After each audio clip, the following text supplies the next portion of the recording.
Yeah. Looked like he had like, you know, hair instead of fur. So okay, what if he made? Okay, cool. All right, good. So John, he asked a question. John, where are you from, man? What state are you in, sir? And while he's answering that, Indiana, right on. Okay. He's curious about moving money for Fidelity Roth to a new Vanguard Roth with a trustee to trustee transfer. Okay. Will it start a new 5-year? No. Okay. So we'll start a new 5-year period on the Vanguard Roth? Absolutely not. No new money just moved from one account to the other. No, you're good, man. Now, what you'd want to do is you're going to get it's a 5498. You'll get a 1099 from Fidelity that you close the account, and then you match that with a 5498 from Vanguard in May. All right, so so you get so basically what happens is you move the money from Fidelity, they're going to send you a 1099 by the end of the middle of February. All right, but then you're going to get, all right, cool, I got you, Rick, I'll get you. Yeah, that's fantastic. Oh, man, trust me, we're going to get this rolling like a well-oiled machine. But anyway, so what's going to happen? You get a 1099 from Fidelity in January, or the middle of February probably, and then at the end of May, you'll get a 5498 in order to match those two. And as long as those two match, the trustee transfer thing, you're fine. And then Fidelity, if you ever got audited from the IRS, you say, hey, I got the 5-year rule. Here's when I started the Roth account with Fidelity at transfer. You'll be fine. Absolutely. All right, Theo, let me get to Rick here first. Rick, I'm going to allow you to talk, man. So, Rick, you have the mic.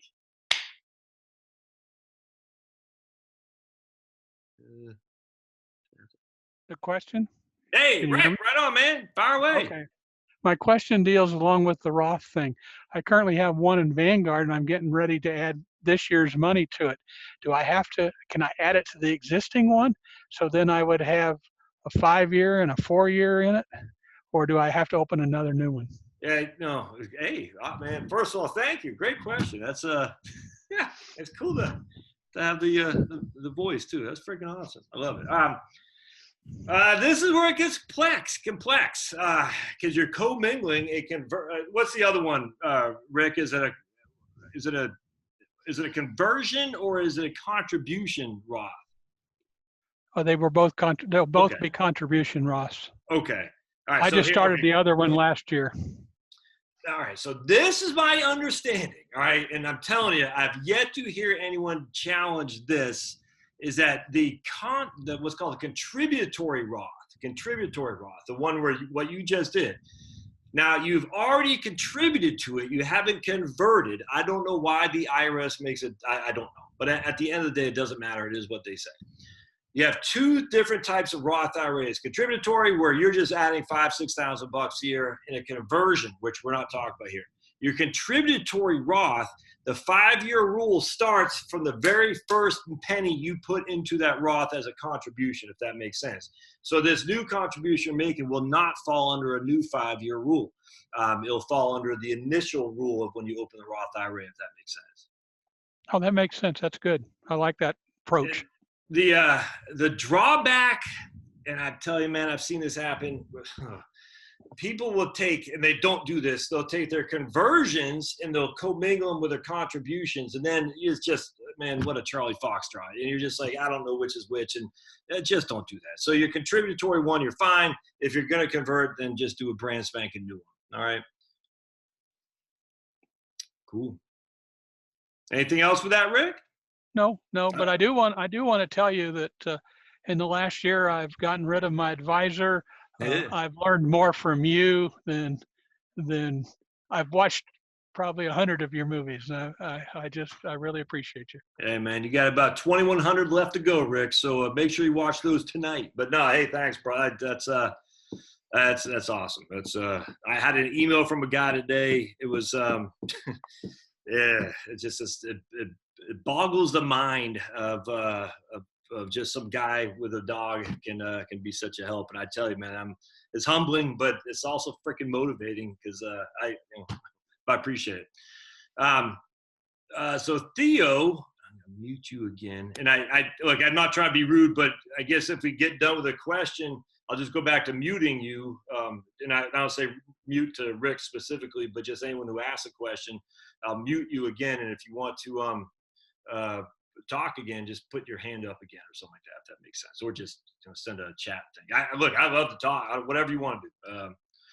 You can see this is high-class professionalism. So Theo, regarding Right Capital, is there a way for me to know what accounts is pulling taxes from when I do a Roth conversion? Yes. I wonder if I can make I don't want to share this screen. I'm not comfortable enough doing a share screen yet. I don't have my other laptop. So on Right Capital, if you go to retirement cash flows, under cash flows, and you go to accounts. I'm going to go get my other laptop. Hold on a second. Good boy, stay right there.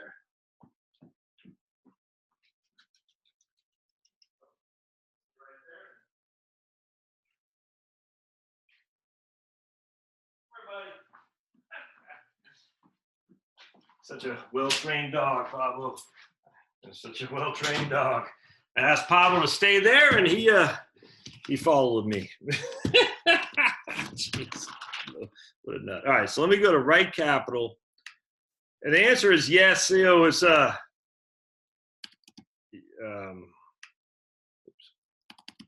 when I do this next time, I'll do a share screen. I'm not quite comfortable. I want to mess around with that right now. But once I get more comfortable, we'll share more screens and do a lot more Right Capital stuff. And by the way, I had a number of people saying, are you going to get rid of Right Capital this year? Because I must have insinuated that I was thinking about getting rid of it or something like that. No, I freaking love Right Capital, man. There's no way I'm getting rid of this at all. I'm not sure what the maybe the tone of voice was or something like that, but there's no way I'm getting rid of Right Capital. All right, so we go to retirement. And let me just make sure no one else is okay. Cool. All right. Good. So retirement cash flows. And then we go to accounts. So retirement cash flows accounts. And then what you're going to see is it'll say ending balance by accounts, ending balance by accounts. And then you're going to go to, there's a drop down box.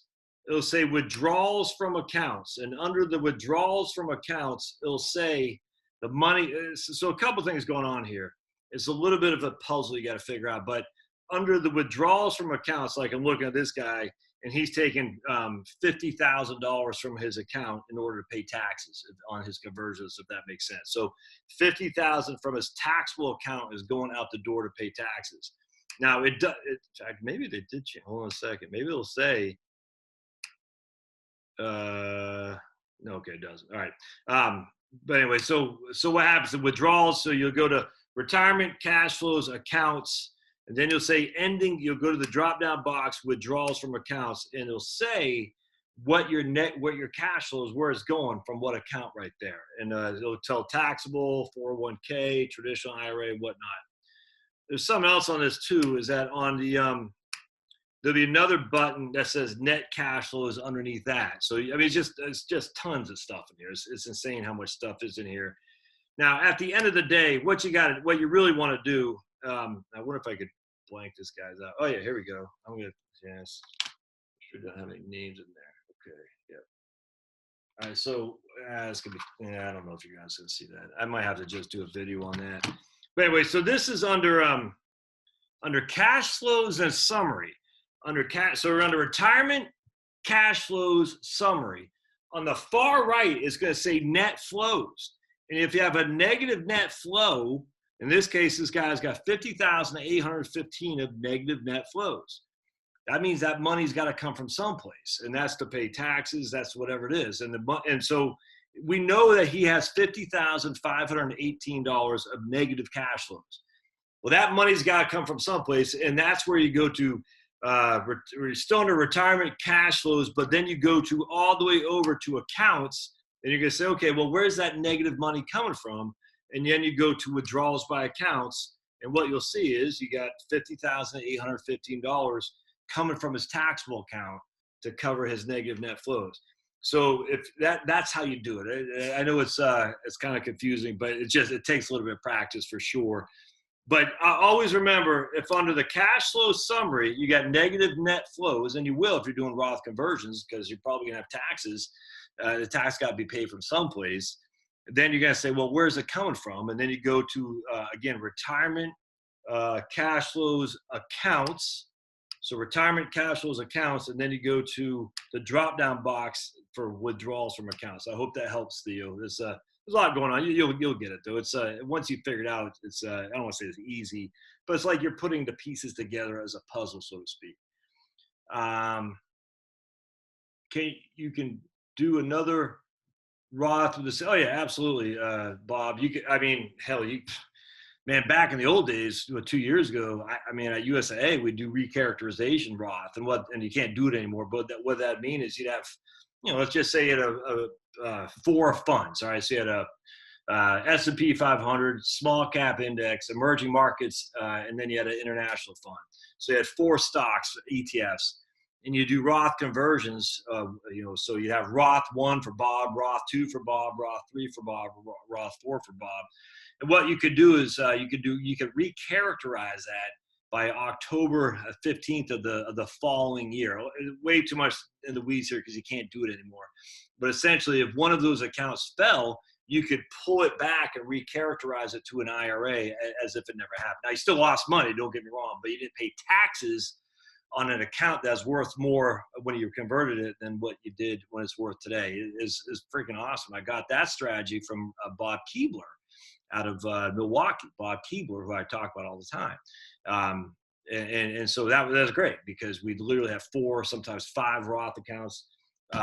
If we did, it seemed like we had another methodology where we're doing, and when I say me, no one else at USA could have the 4. It used to drive me crazy. It's like, how come people, I was just talking to my wife about this today because she works for a CPA firm, and we're sitting there talking, people just aren't, who are professionals in this business, just aren't in the business. They're just not students of the business. And I remember sitting there talking to compliance guys. I said, this is completely legitimate. There's no issue about this whatsoever. And people be like, I don't know, Josh, that dude. I'm like, oh. And that was my compliance guys. And never mind just a run-of-the-mill guy, picking up the horn who's a financial planner. It was nuts. And I said, I look at you guys. You guys know a hell of a lot more than freaking 90% of the financial planning community. I'm telling you, I don't mean to sweat you like that, but it's just, I'm telling you, I've been in the business. It's frustrating to no end. These guys are getting paid big bucks and they don't know crap about the business that they're in.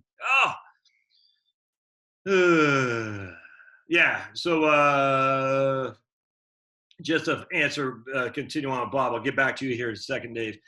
Bob said he asked because what you said to Rick, not to mix contributory money with converted money. Yes, I'm telling you, don't do that, man.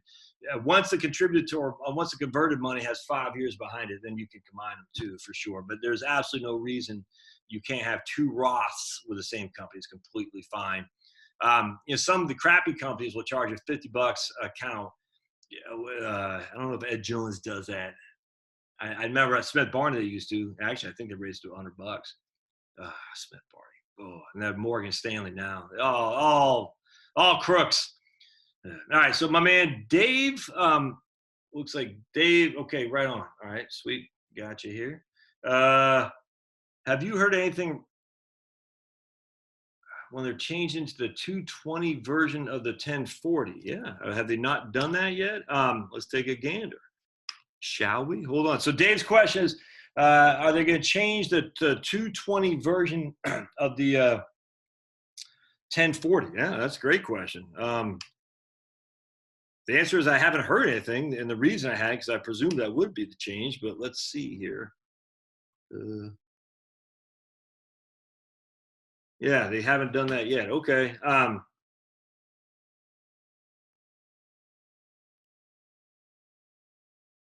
Oh, yeah, that sucks. All right, I'll email them. Yeah, they haven't done it yet, Dave, so I'm glad you brought that to my attention. That stinks. I'm going to look right quick as to see if they have any guidance on that. That shouldn't be much. I mean, I don't know how it works from their perspective of changing forms, but the tax form itself shouldn't be too much of a change. Form. All right, so here's, so tax form. Hold on just a second, people.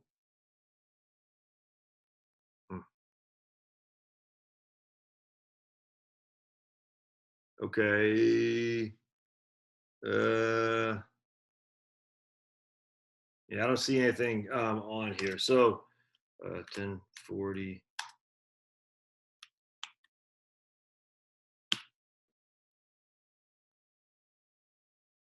Yeah, I'll have to email them. Tell you what, if you don't mind, let me just email them right now.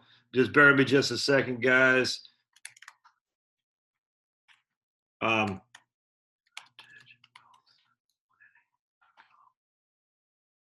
Updates to 2020 1040 coming. Okay.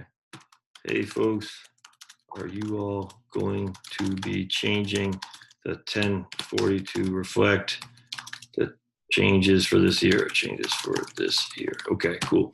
All right, so I just email them. We'll find out what they say. Yeah, so I don't know. That's a good question. Ron, is Right Capital meant to be used by a financial planner on behalf of his or her client? With Right Capital costing, yes. So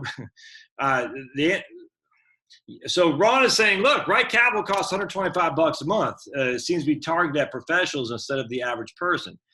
Well, it is, but the issue is, Right Capital, believe it or not,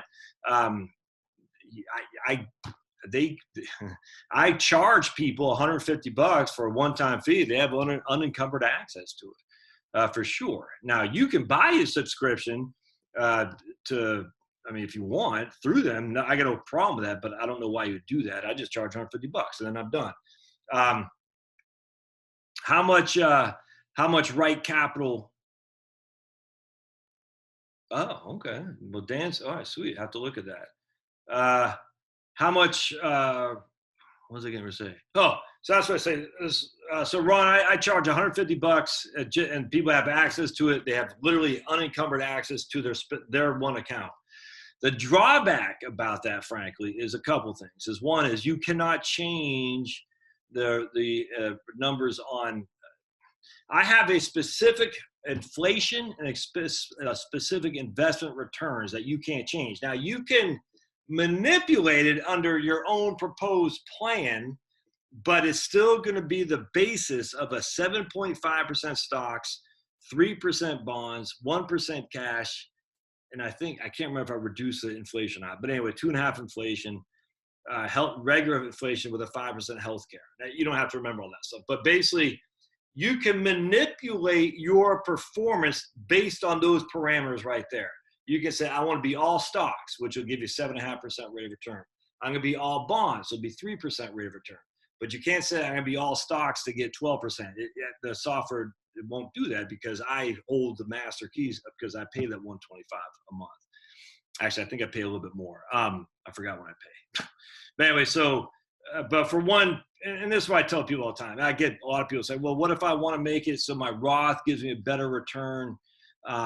You can do that for sure. You just have to do it by making sure you only have stocks in the Roth and nothing else. But some people say, well, what if I expect emerging markets to give me 10 and domestic stocks to give me 6? You can't do that because the basis for Right Capital, the way I use it, is to run planning for my clients and to give them a conservative point of view. And the conservatively speaking, I don't expect more than a 7.5% rate of return on stocks. I hope to goodness I'm wrong, as last year I was. By far and away, I was wrong last year, as most professionals were, and most professionals will always be, because no professional is going to go out on a limb and say, we expect the markets to be up 30%. But on the other hand, no professional is going to say we expect the markets to be down 30% like in 2008 either. So, tit for tat.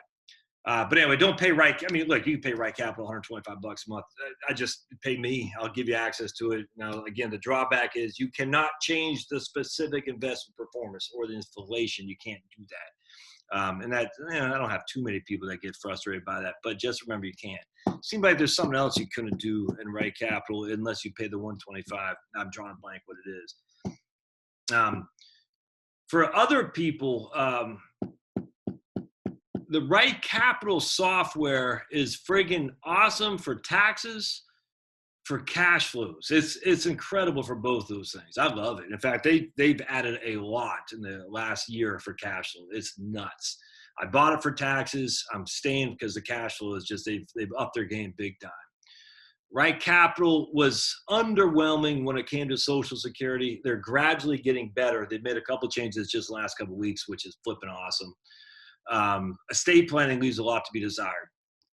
E-money through Fidelity was 10 times better on estate planning. And but I hate to say, it's going to sound weird, but the people I deal with, estate planning is not an issue. And I don't mean to sound like they don't have any money. It's not like that. It's just they want to make sure they don't run out of money, first and foremost. So the estate planning tools that other financial advisors use are big geared towards estate planning with all these various strategies and stuff that very, very few people do.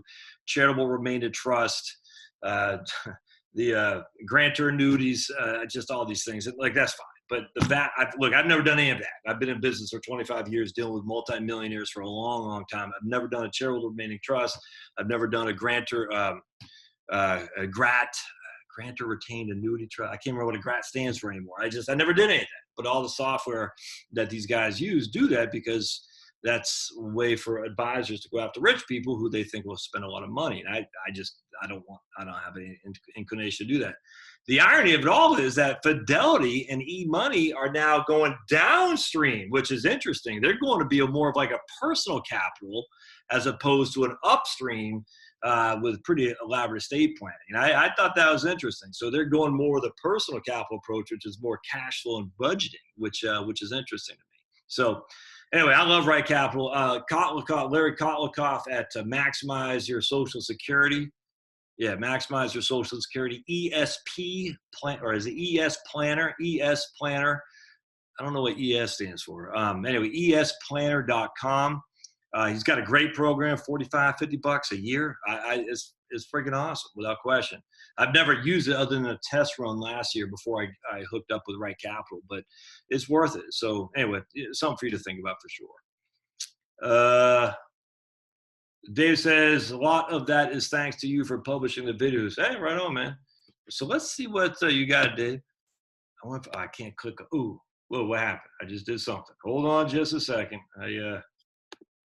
Okay. So it's trying. Ooh, oh, that's sweet. Looks like I could click on that thing about Right Capital. Hold on just a second. So it looked like it took me. All right. Hold on just a second. Ooh. All right. So the tax brackets have been updated, but the tax form has not been. All tax parameters have been updated, but the tax form has not. So for Right Capital. So hopefully they'll be moving on that. I got to tell you, I imagine that is a, I imagine that would take some, that's going to be a challenge for them. Even though it's only a couple changes, just adding the capital gains, but I imagine that's going to be an issue. So we shall see. I hope they change it. The reason I bet they might not. Ooh, did I have somebody with their hands up? Did I miss somebody who had their hands up? All right. Total one. Okay, gotcha. Anyway, what I was getting ready to say, I imagine that if you look at the Right Capital 1040 in 2026 and beyond, they haven't changed the form to get rid of what's called QBI, Qualified Business Income. I think it's line 7 on that form. And the reason that's actually a personal exemption form, like the old pre-Trump tax bill. So I don't know the difficulty in changing the 1040, but I imagine it's probably, I wouldn't hold my breath. Let's just put it that way, but I hope they do it. Thanks, Roxanne. Nice to learn from an honest guy that cares about humanity. Well, apparently I don't care about humanity because I have no concern about CO2, Roxanne. I want all children to die, apparently. I actually had a guy who said that, that you must not care about the future of my own children. I said, I do. I very much care about the future of my children, which is I want them to have natural gas. Oh, for the love of me. Yeah, they are updating, Christina, the R&D changes to 72. In fact, I think it's already been done. In fact, I think, hold on just a second. I think they,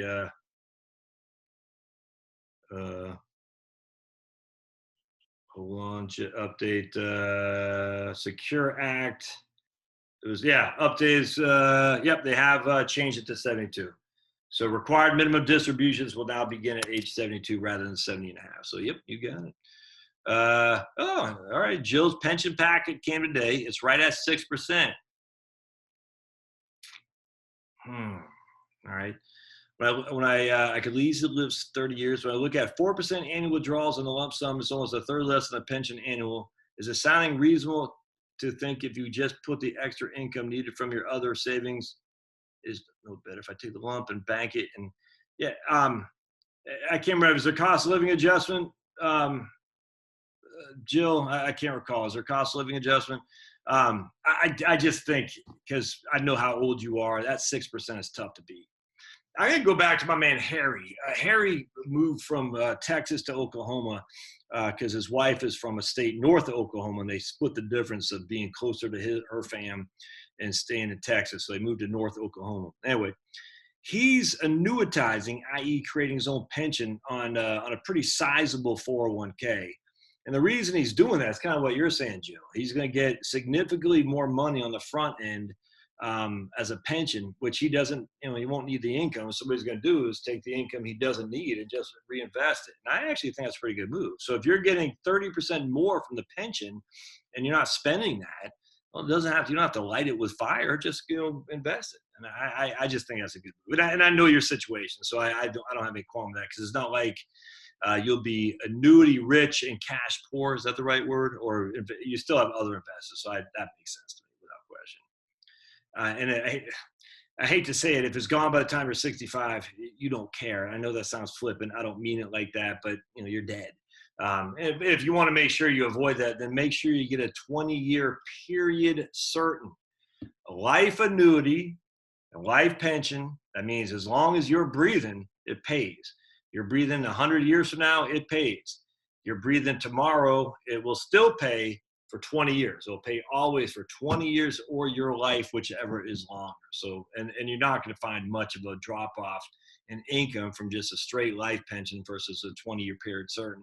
And if I may, folks, anyone who gets a pension or an annuity without a 20-year period certain, but you always got to remember, it's got to say life and 20-year, it's got to say life and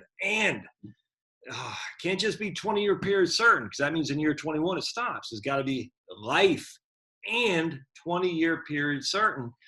And that way for a fact that if you just run the numbers, you're going to make money on that pension. It won't be much, I guarantee you, for 20 years. But somebody, either you or your kids or whoever, will make more off the monthly payments than what you put in. That's just a fact, most likely. But it is. But on top of that, if you live 30 years, well, the 20-year period certain doesn't matter, because you live 30 years, so you're going to get 10 more years of income than the period certain, so you didn't care about it.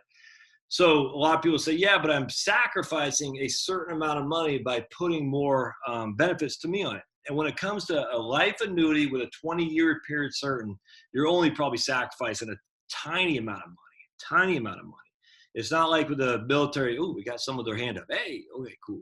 So they stop. Yeah, hey, all right. So Galaxy, I'm allowing you to talk. Take it away.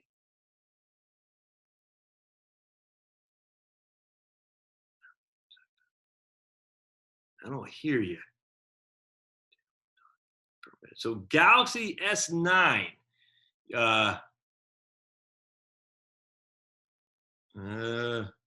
So I've hit okay. So you're unmuted. So whenever you want to talk, man. Okay.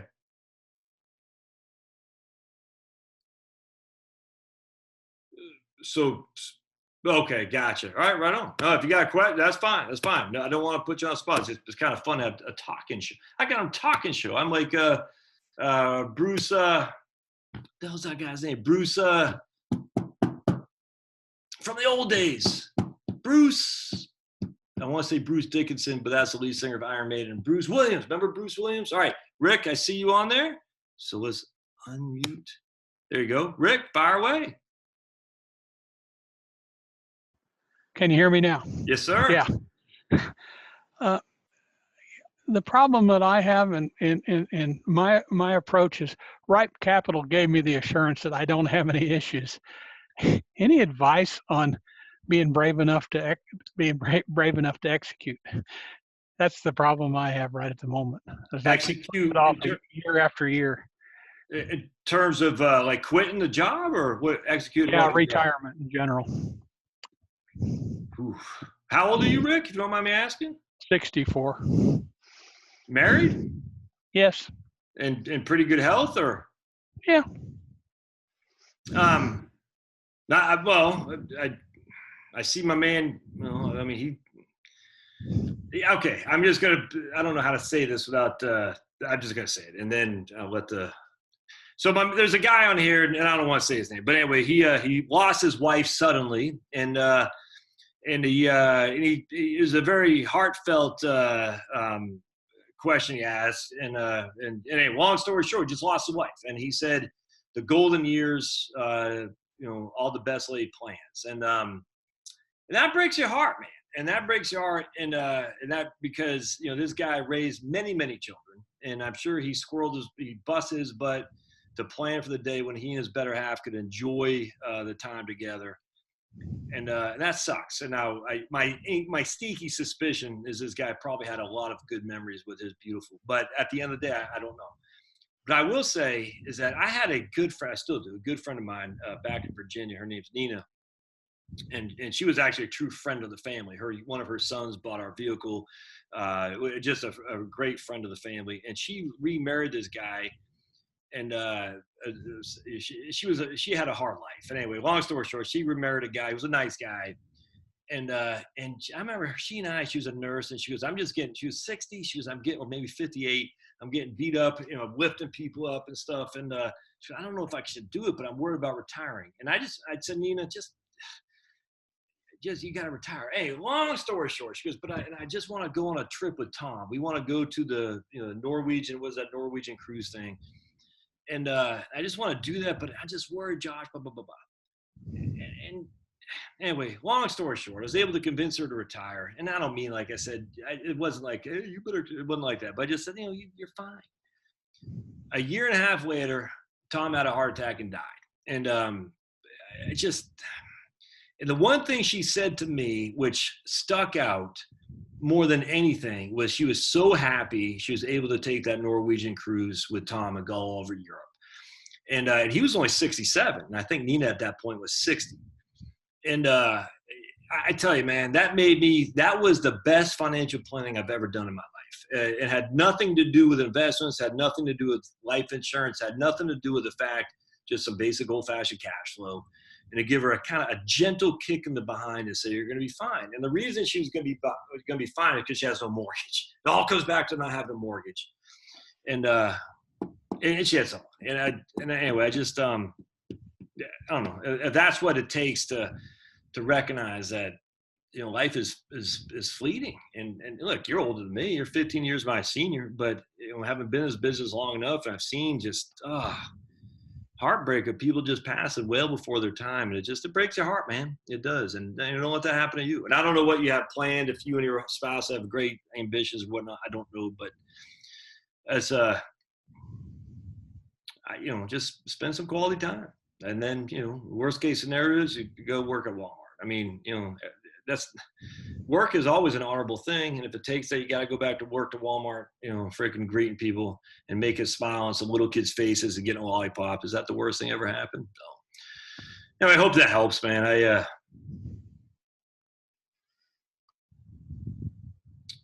I don't know. I don't know how else I don't know how, if you got the numbers in there, you got the numbers in there. At some point, it's just a matter of getting on your knees and saying, God, give me the guidance. And I just hope you can do that. Now, if you get joy out of work, that's different, because I have met people too, men in particular, they quit work thinking they're going to go play golf all day. And then they get fat and angry and they watch, either Fox or MSNBC, whatever their political affiliations are. And they're just mean spirited at that point. And that's not a good life either. So. that help? I don't know. Does that help or anything? Nope, Anything yeah, that? yeah, thanks. Yeah, no, I feel weird giving you like that, but I get this question a lot actually, and I just I tie some of it back to my greed. I can just get that extra dollar or that extra year in, and yeah. I don't know. It's just tough on me. So anyway, but I appreciate it. Thanks. Well, you're not alone, man. I tell you, it's you're not alone. A lot of people have the same. All right, so I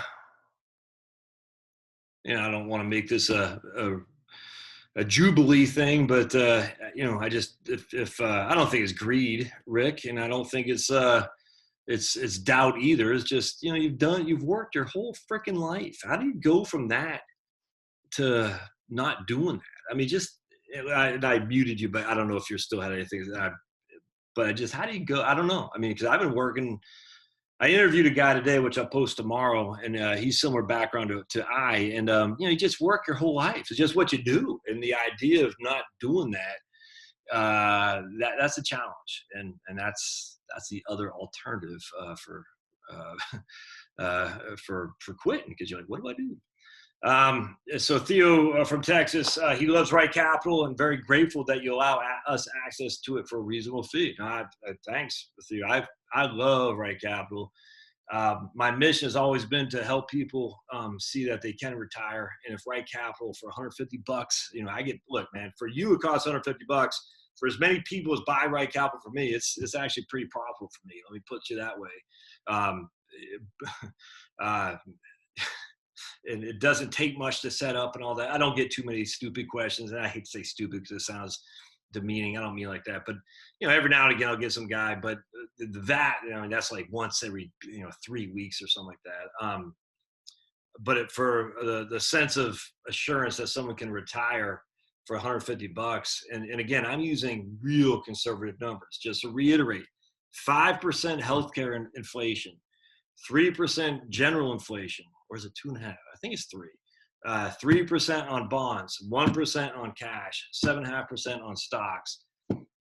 What else was I using too? There's someone else in there. I'm not forgetting what it is. I can't remember. But anyway, that's a pretty conservative. Oh, and then on top of that, on the Right Capital, like all financial planning software, it has your spending going up in a linear way, unless you create a second box. And I'm going to have to do a video on this where we can.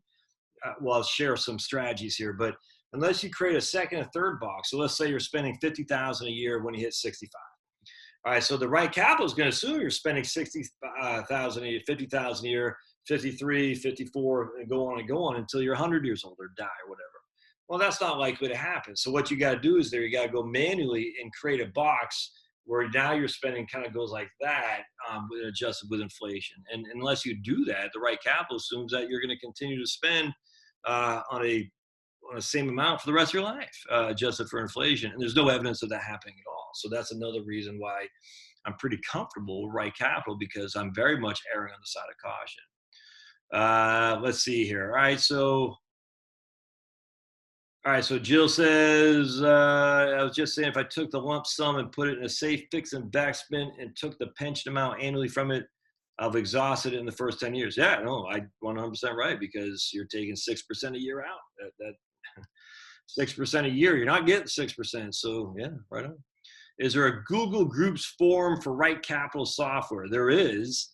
And Russell, if you want to email me, I can get you set up. I can't, Frank, I can't remember. I forgot the guy's name who's running that, but it seemed to be going pretty well.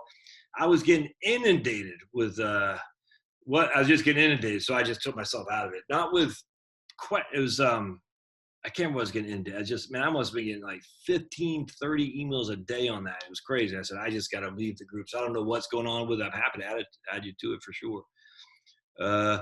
Matt's long-term care. My only answer, if comfortable. Thoughts on asset-based? I love asset-based long-term care. Matt's, dude, I think I love it. The old Lincoln Money Guard, it looks like they don't even offer that anymore. I'm not sure what Secure and Secure Care is. I imagine it's like the old Lincoln Money Guard. let me explain how these things work.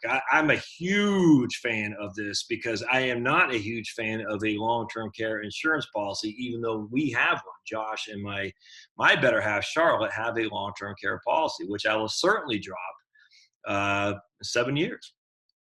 Why do I have it then? Because there is a significant risk. And then when I say significant, it's not overwhelming, but there is a number of people my age and younger who have long-term care needs. And there's those people, none of them have the money to pay for. And if I were needed a long-term care, my wife would be destitute. And we just can't have that. So I had to buy, well, I have to, but I bought long-term care insurance because that's what insurance is for to cover the catastrophic events. I don't get why we use insurance to pay for freaking, eye drops. It's insane. Insurance is to cover catastrophic events. And this is why health insurance is so jacked up, because we use it essentially to change the oil in your car. It's stupid. And that's why it's so expensive. But anyway, in fact, I was just reading yesterday, 1/3 of all costs in health insurance go to bureaucracy. And that doesn't shock me at all. I've been seeing more than that. So there you go. Because we're filing claims for the stupidest thing. So anyway, an asset basis, here's how I used to sell it when I was at Smith Barney, Legg Mason. I had this couple up in Stanley, Virginia, Stanley, Virginia. And if you ever want to go to some beautiful places in Virginia, Stanley, the Shenandoah Valley, that area, Stanley, Virginia, and I'm drawing a blank the name of this other town. So I sold a couple policies and I got paid. It was nice, actually.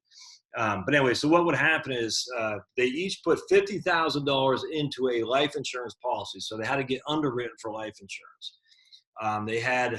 If they were to die, they would get $122,000 as a death benefit. If they were to need a long-term care where they needed 2 of the 6 activities of daily living, and that's feeding, bathing, transferring. The biggest transferring thing, by the way, is getting up and literally rotating. That's transferring. So you get up and rotate. Can you do that on your own, or do you need help? And that's one of the 6 ADLs, activities of daily living.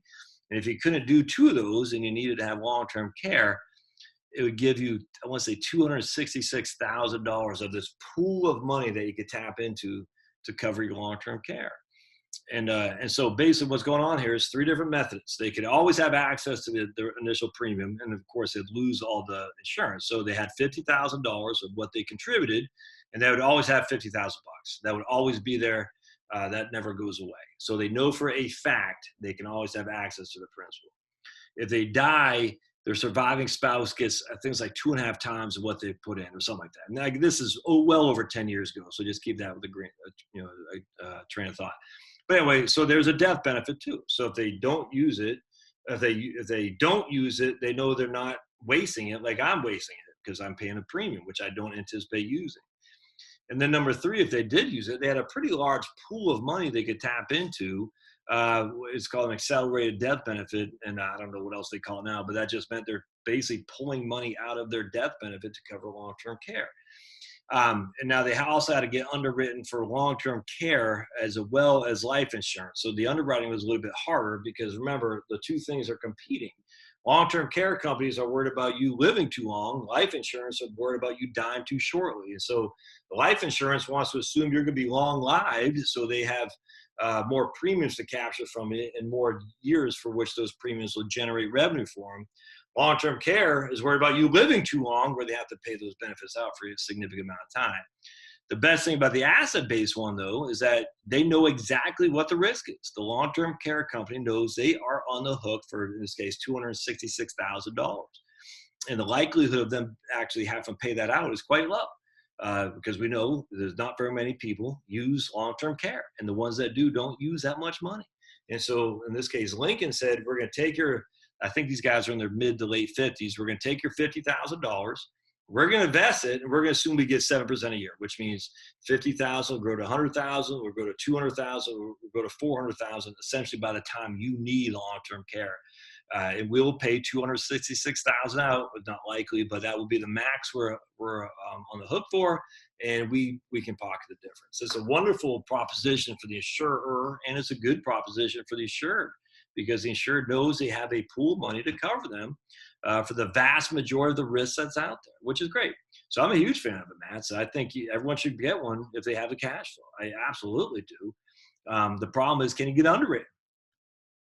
And the second problem is, in this case, is what's called a drop-in. So you're dropping in the money. You're saying, I'm going to stroke a check to Lincoln for $50,000. I don't have $50,000.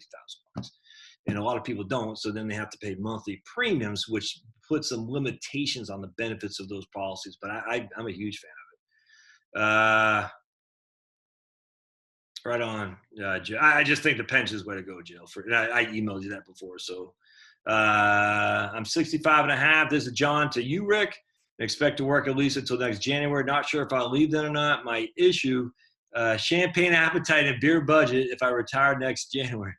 I'll be fine just sitting here in Indiana, but would love to have a second home down south that takes some money to get done, supporting 2 households, basically. Yeah, man. I think about that all the time, man. Myself, Rick, or John, I think about, man, wouldn't it be sweet? I was just talking to my man who, again, I interviewed. He was from Bellingham, Washington. I said, man, I loved Bellingham, Washington. I thought it was great. And I said, is it as dark and gloomy up there as what everyone says? He goes, nope. I said, what do you mean? He goes, look, it rains more here, and it also it is overcast more, but it's not overcast every day, like you would think. I said, really? So I was like, Bellingham, Washington. How awesome would it be to have a place up in Bellingham, Washington, another place in down here. It'll never happen. My wife will never move to Washington, but it's, I always think about this. How does Right Capital handle Social Security after 2034? They don't change it because so basically Matt's asking me, hey, does Right Capital reduce Social Security based on the intermediate trustees report that says they'll only have 75 cents on the dollar? No, because they don't change it. Now you can do that in the there's a place in the Right Capital. If you want to try that, you go to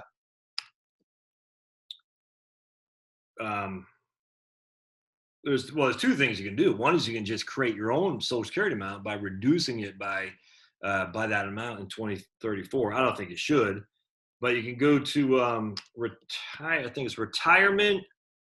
It's called stress test. I got to figure out where it was though. Retirement. Right there. So it's just under retirement and then stress test.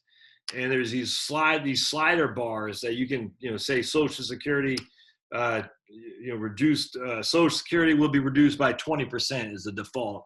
You can make it Social Security reduced by 30. You can do whatever you want. It's awesome. Just make sure you hit the refresh button if you're going to do that. I don't get caught up in this idea that Social Security is going to be reduced by 25%. I'm just telling you right now, don't, if anyone actually took the time to read the intermediate report on the trustees report, or the intermediate assumptions on the trustees report, there'd be a whole lot more positive than what the media is trying to lead you on, for sure. And it's just, at the end of the day, there are going to need to be some adjustments. I get that. The fixes are pretty simple. I'm all in favor of raising the payroll tax by, I think I said $35 for the median household per person on one side and the employer side, and we're done. That's literally nothing. So every paycheck I pay 35 more, the employer pays 35 more, and we're done. We literally are done. No fuss, no muss. It's not difficult to do. But if you look at the trustees report, it assumes there is a 5.5% unemployment rate from now. I think it's from 2027 through 2094. All right. So they're literally assuming the unemployment rate will be almost 65% higher than it is today for the next 75 years. And if Japan is any instance, which it is, there is no high unemployment rate like that. And we're going to have low inflation, low unemployment, and probably low growth. Now, the low growth could hurt a little bit on Social Security because that'd be low interest rates, but low unemployment means more and more people pay into the system. And the Social Security trustees report assumes it's a 5.5% unemployment rate. And they give high cost, low cost, and intermediate. And the intermediate one is what everybody focuses on.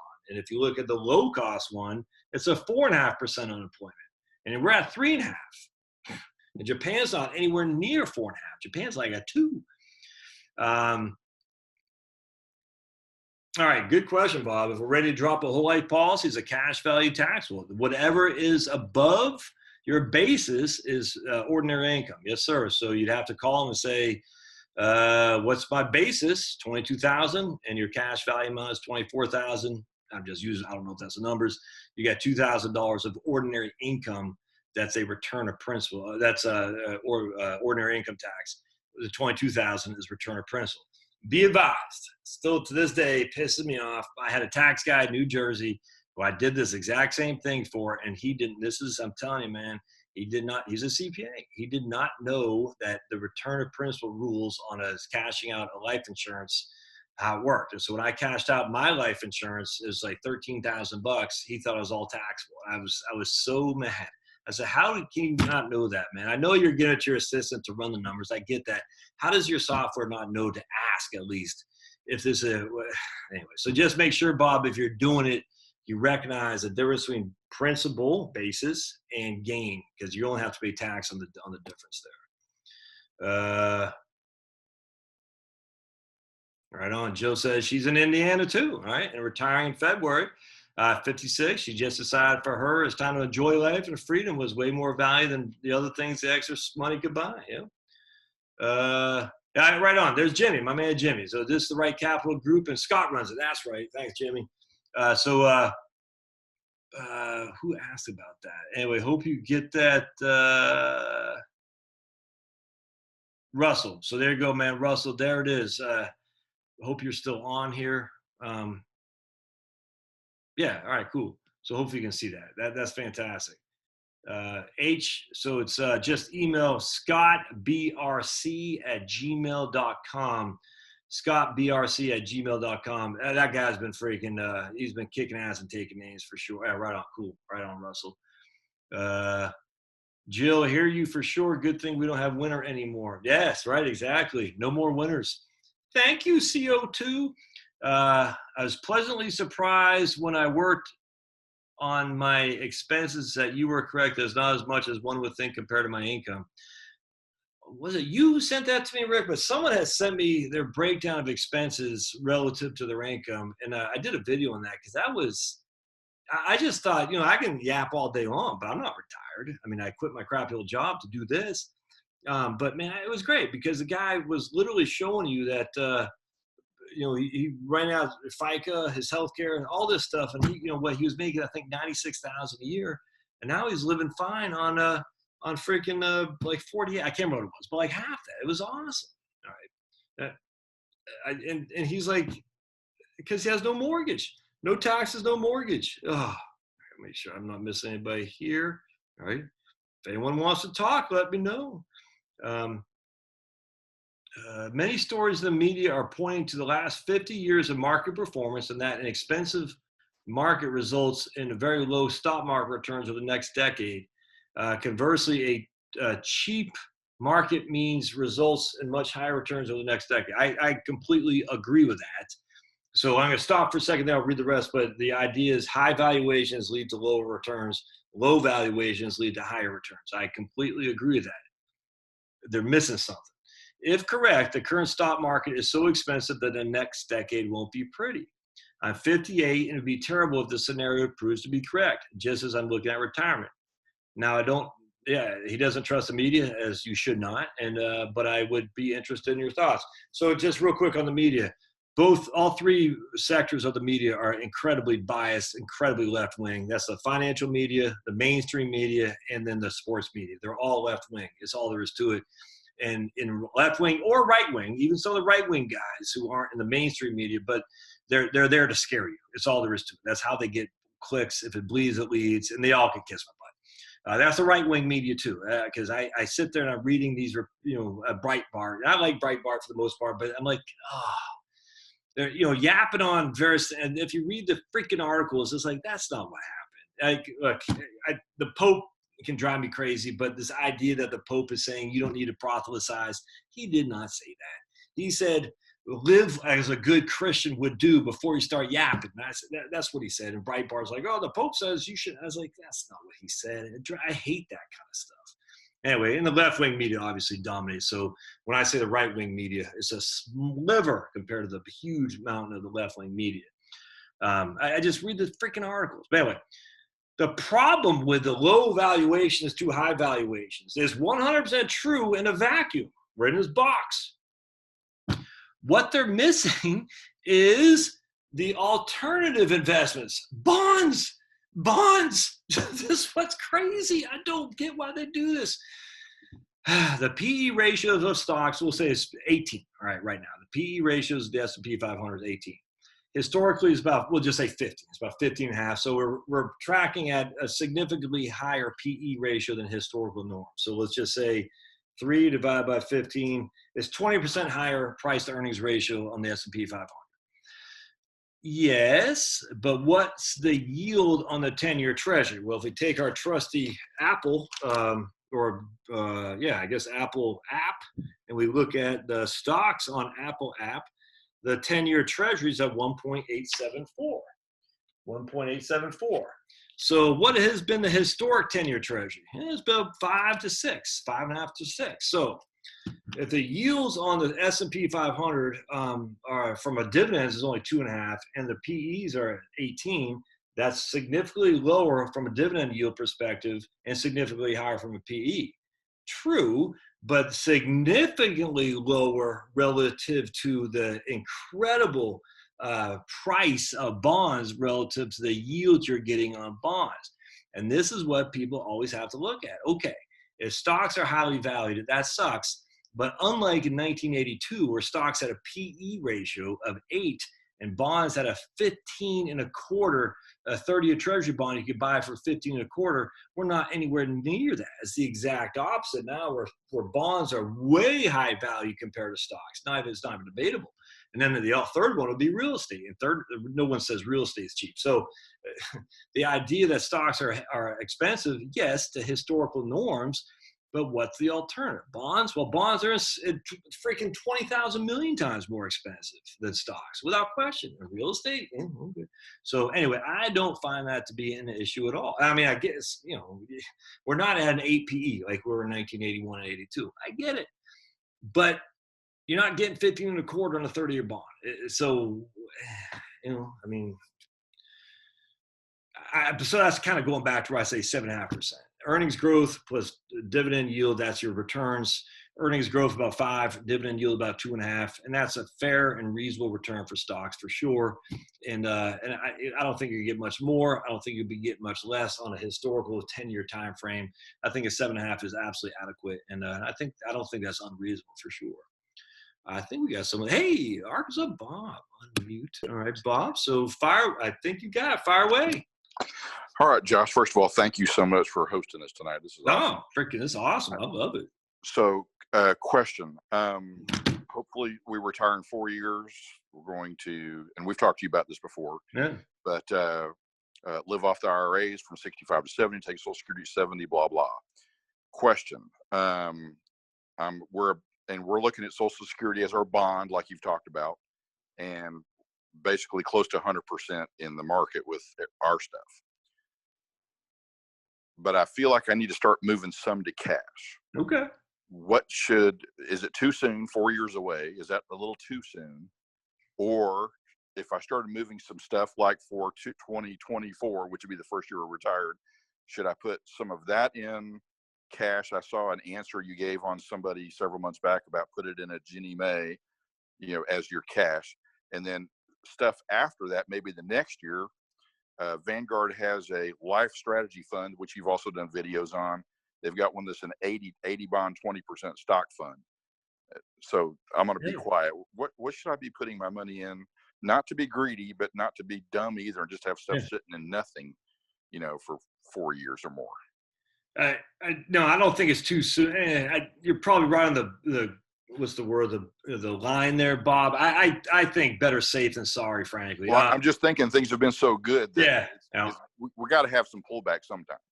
And we did, last year we did, and we came out, like a storm this year, which is great. But I mean, long story short, the short term is always sketchy. What's the word I'm looking for? Sketchy. And so I would absolutely be building my cash bucket. There's no reason to wait. So take some of those 30% gains off the table. And I love Ginnie Mae. I mean, I don't know what's the Ginnie Mae doing. Hold on a second. Let me see what it's doing right now in terms of a yield. Let me go to Vanguard. So just folks who don't know what Ginnie Mae is a government national mortgage association who literally owns this house right here. I have a VA loan. The Ginnie Mae guarantees Pentagon Fed, who loaned me the money to buy this house, that I will not go kaput on them. And so Ginnie Mae is literally a government bond that gives mortgages on VA loans, and I think FHA loans as well, but I know it's VA loans. Anyway, long story short, if you look at the history of the Ginnie Mae going back to 1980, I think it's only had 2 down years, and I think the worst it ever did was like in 1999, maybe 3.5% or something like that. It's just a great fund, and I'm a huge fan of using the Ginnie Mae as kind of like your, the place where you park your safe, your cash bucket of money. I just want to see what this guy's. And I don't think it's yielding very much right now. Well, 2.47, Bob. That's not so bad. That's more than the 10 years. That's better than CDs. Better than Absolutely. CDs. Absolutely. And it's the liquid. You used to even be able to write checks against it. I'm sure you can't anymore, but I love Ginnie Mae, and people always say about what's the reinvestment risk on bonds, that you could reinvest at a lower interest rate. Well, I mean, hell, we've been in that risk for a long, long time now. The one with bonds, with mortgages, as if interest rates go down, people will pay off their refinance their mortgage, and then you could get lower interest rates on your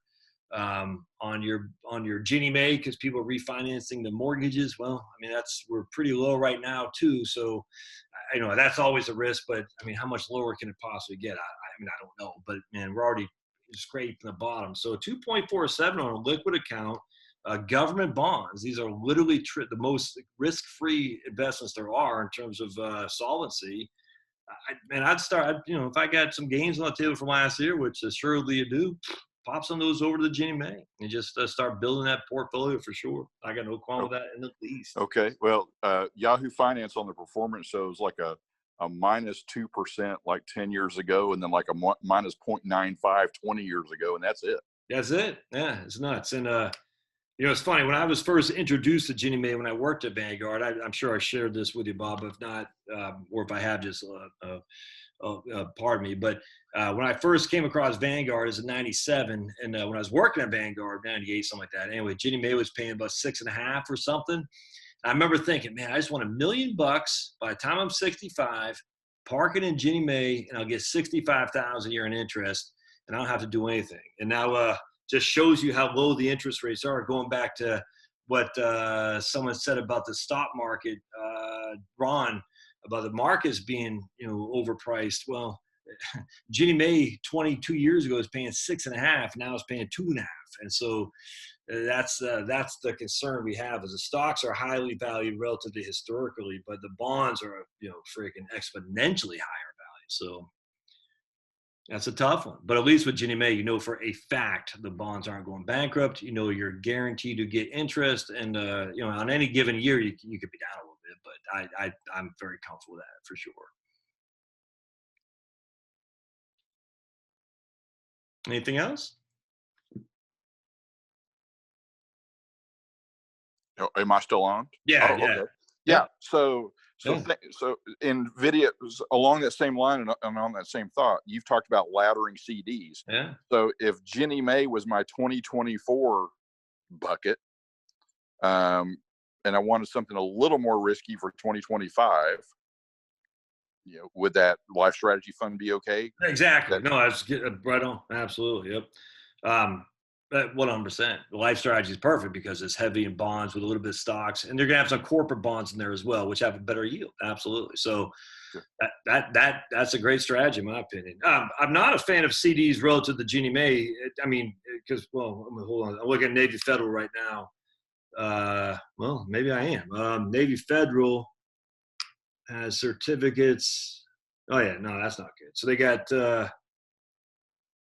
Yeah, they don't even come anywhere near the Ginnie Mae other than a 7-year certificate. So I don't like that. So a 7-year certificate is 2.45, and that's at Navy Federal, with literally the biggest credit union in the country. So I just don't see any benefit there at all. So I would go Ginnie Mae for sure. Thank you, sir. Yep, you got it, Bob. Thanks, man. All right. So we got, how do you invest in Ginnie Mae? It's a VFIIX. VFIIX, Roxanne, is a ticker. For the, what do I have to say for the compliance or whoever the regulators? I don't know your circumstances. I do know Bob's. I don't know yours. So anyone who's listening to this is saying, Josh said buy the Ginnie Mae. I don't know anyone's stuff. Just FYI, just be advised. That's your call. But it's VFIIX. I'm a huge fan of Ginnie Mae. I think it's the cat's meow when it comes to safe money for sure. Jill, I found my expenses about 30 to 45%, 35 to 40% of my gross income. It's amazing when you look into it. Watching Josh got me looking, and I realized I didn't have to wait till 60. Take that, crappy old job. Take that.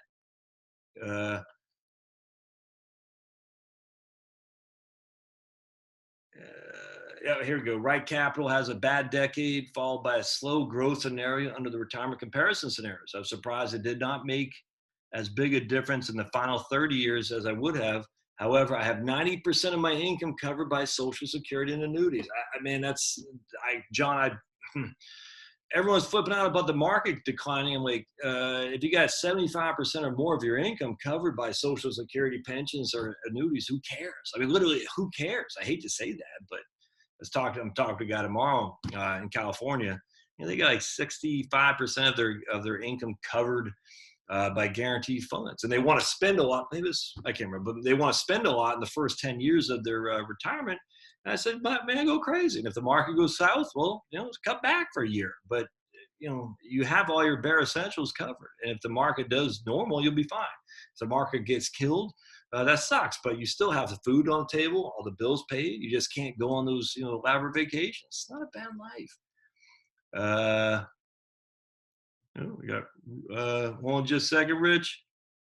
Pablo's sitting right here. He's licking himself with no shame, but he just looked at me. He says, I know you're talking about me. Hey, buddy, you want to come on up? No, I love that dog. You want to come on up? No? Okay. Let's see. All right, Rick, hold on just a second. Rick, take it over. Yeah, I'm like the lady that you just talked about. I've got most of my expenses covered by pension and Social Security, and the one of the things that keeps crossing my mind is the IRMA and the Medicare premiums are going to be high on me, I'm afraid.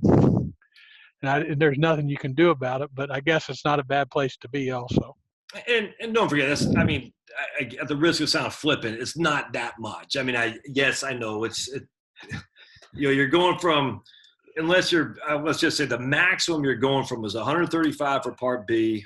I guess it's a little bit more now, but 35 for Part D, 170. The max you're going is, what's that? 3 times that times 3. Yeah, so that's 510. So you're going from 170 to 510, which is $340 a month more. Which I'm not being light on that, but $340 a month more times 12, that's $4,000 a year more. That's the max. And I get it. Like, I'm not saying that's chump change, but it's not like a 25% decline in the stock market on a $500,000 portfolio, for instance. If that's, I'm going to be probably at the middle one, not the highest one. But yeah, I understand what you're saying. Yeah, so, but it's just I wanted the what was it, the Social Security 2100 Act to pass because they were going to raise all those limits as part of that. Yeah, that was one of the benefits of it, is that they're going to raise the IRMA, they're going to raise the taxes on Social Security, or the brackets. So I think the first $100,000, if you're married filing jointly, you don't have any tax on Social Security, which was the selling point. And they were going to do, I think they were going to raise the payroll tax as well, but I forgot what it was. I think it was a lot more than they needed, if memory serves. I think they had to raise. It was like 0.1% a year. It wasn't going to be. It was going to be spread out over like 10 years. So. The problem, the reason they were going to do that, this is their, I guess reconciling, is that because they're going to raise the tax thresholds for Social Security, they're going to lose all that revenue from people paying tax on Social Security. So they're going to make it up for a higher payroll tax. tax, which I don't. I mean, I just at the end of the day, people are living longer. There's less workers. I get it. So, I mean, we got to pay. If we want Social Security to be there, we have to pay more. I got no qualm, none whatsoever. I'm hesitant. Everyone thinks if we just raise the cap, that's going to solve it. It won't. But, at the end of the day, you got to give a little bit to get a little bit. I'd much rather have the raise the payroll tax. That way, when I hit retirement, I don't get taxed on it.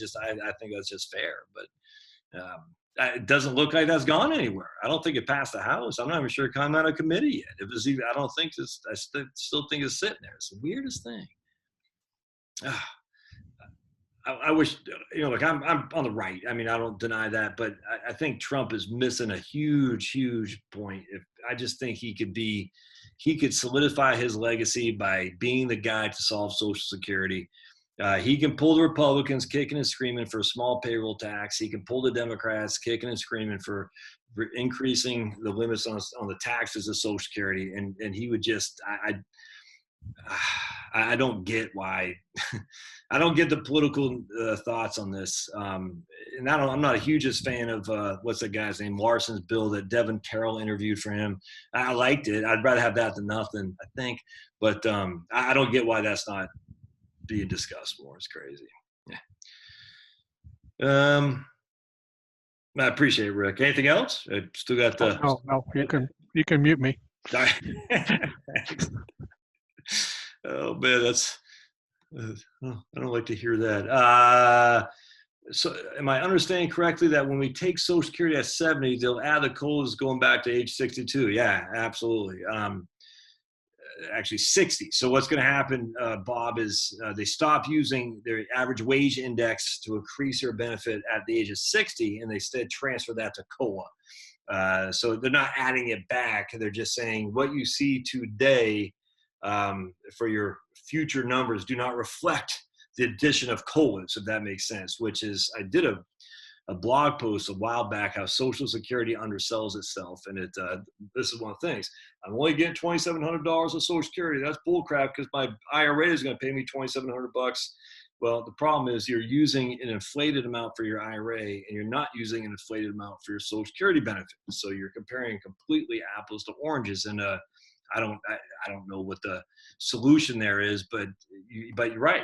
They're going to use your cost of living adjustments. So whatever you see now is actually lower than what your real benefit will be for sure, and significantly. It's